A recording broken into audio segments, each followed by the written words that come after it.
Ok, donc là on est sur la partie chapeau de cheminée. Donc là on vient de finir les grilles de gouttière comme vous avez pu en apercevoir. Maintenant on passe sur la deuxième partie. Donc ce qu'on a fait, on a préparé deux chapeaux de cheminée. Donc les chapeaux de cheminée, pour vous apercevoir, je sais pas si on voit bien sur la vidéo, ils ont ce qu'on appelle une pointe de diamant. Le but de l'opération, c'est que l'eau ne stagne pas sur la cheminée, l'eau puisse s'évacuer sans trop de difficulté. Mais on a bien compris qu'aujourd'hui ce qui nous intéressait, c'était surtout d'étanchéifier cette partie-là. Alors là on est dans le cadre de l'hiver, donc ce qui veut dire qu'en hiver, malheureusement, les gens font du feu. Et là, quand les gens font du feu, les couvreurs sont malheureux. Donc on prend un peu de monoxyde de carbone, donc on va faire ça rapidement. Donc normalement on a pris les cotes, donc normalement le chapeau de cheminée doit tomber nickel. Donc on va tester le premier. Hop, première partie. Le chapeau tombe nickel. Donc voilà un petit peu à quoi correspond l'avant-après. Là il n'est pas fixé, hein, on est bien d'accord. On en a un deuxième qui est beaucoup plus gros. Donc hop, on va se suivre. D'accord, donc deuxième chapeau de cheminée. Donc là on est sur des développés qui sont beaucoup plus importants. Là l'avantage qu'on va avoir, c'est qu'effectivement ici on est sur ce qu'on appelle en fait une maison avec des systèmes de ventilation haute et basse qui permettent d'avoir ce qu'on appelle une ventilation naturelle. Il n'y a pas de VMC dans ces maisons là.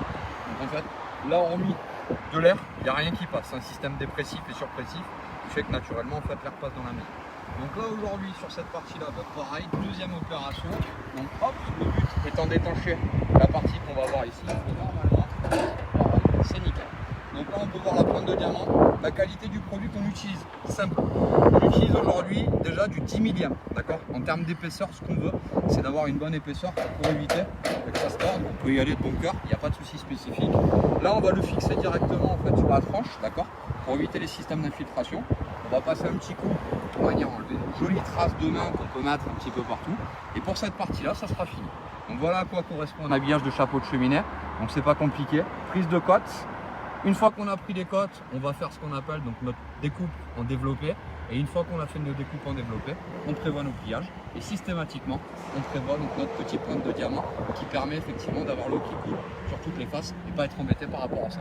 C'est assez simple, mais ça permet effectivement de changer pas mal de donnes. En l'occurrence là pour cette partie-là, d'éviter des infiltrations intérieures. Merci beaucoup. Encore une fois, vous avez ce type de problème, vous souhaitez habiller vos cheminées parce que les tabliers de la partie haute commencent à corroser, vous voyez des petites traces de métal qui débordent parce que le chapeau c'est embêté, c'est cassé tout bêtement. Là en l'occurrence la solution c'est les habillages. Voilà, donc là très simple, encore une fois on pense au pouce, on like un max, on distribue un max en partageant, d'accord. Et si vous avez besoin de conseils, 05 61 63 28 17. Je suis désolé, j'ai un petit souci avec Messenger. Je sais qu'il y a pas mal de gens qui essayent de me laisser des messages avec Messenger. Je vous demande, vous me passez juste un petit coup de fil directement. C'est plus simple, ça nous permet de prendre le rendez-vous en direct et de répondre à vos questions si toutefois il y en a. Voilà, à tout à l'heure pour la suite.